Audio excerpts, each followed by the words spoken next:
Dunkley. Thank you, Speaker. Last week, I was very proud to host Assistant Minister Ged Kearney in Dunkley for an important family violence roundtable as part of the second National Action Plan to end violence against women and children.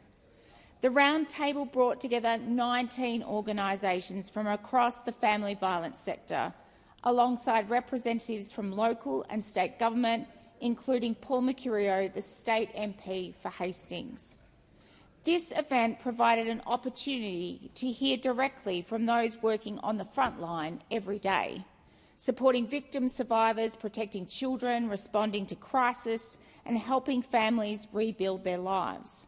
While each organisation brought a unique perspective, there was a strong agreement on one key point. While crisis responses remain essential, we must do more to prevent family violence before it occurs and intervene earlier. The Albanese Labor Government has committed more than $4.4 billion to ending violence against women and children. That investment is making a real difference through crisis services, emergency accommodation and support programs. However, participants made it clear that if we are serious about ending family violence, prevention and early intervention approaches must remain central to the program. The discussion was grounded in the reality facing our local community. In Frankston, family violence incident rates have risen from 139 incidents per 10,000 people in 2022 to 166 per 10,000 in 2024.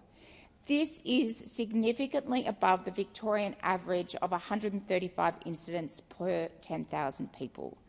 These figures are a reminder that communities like ours continue to face significant challenges. One of the strongest messages from the roundtable was that children and young people must be recognised as victims in their own right. Too often, they are viewed only as part of the family unit, rather than as victim survivors whose experiences require recognition and support. One story shared on the evening has stayed with me. A family violence refuge worker described a 5-year-old child who had developed a plan to help keep his mother alive during violent incidents at home. No child should have to learn survival strategies before they have even started school. Participants also challenged the language we commonly use. We often say children witness family violence, but children are not simply witnesses. They are experiencing that family violence too. If a parent lives in fear, so too do their children. The language we use shapes how we understand harm and how we design responses. Another issue was the complexity of navigating support systems. Victim survivors are often required to repeat their stories to multiple agencies, forcing them to relive their trauma again and again.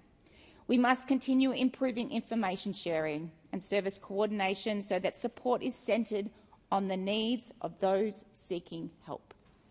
Jackie Galloway, the CEO of Peninsula Community Legal Service, highlighted the need for stronger coordination across jurisdictions.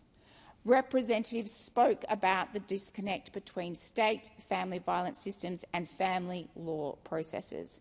Better integration would deliver safer and more consistent outcomes for families. The challenges facing frontline organisations were also discussed. Short-term funding creates uncertainty and forces organisations into a cycle of grant applications rather than service delivery. Sustainable funding provides stability for organisations, staff and, most importantly, the families that rely on their support. Participants also reflected on the growing impacts of loneliness and isolation. Isolation is often caused by perpetrators as a form of coercive control, but it also weakens the community connections that help keep people safe. I thank every organisation that participated in the roundtable and acknowledge the vital work they do every day. Their expertise, compassion and honesty are helping shape a stronger response to family violence. to Family Life, the Orange Door, Anglicare, Sakasa, Good Shepherd, Ozchild, Brotherhood of St Lawrence, thank you.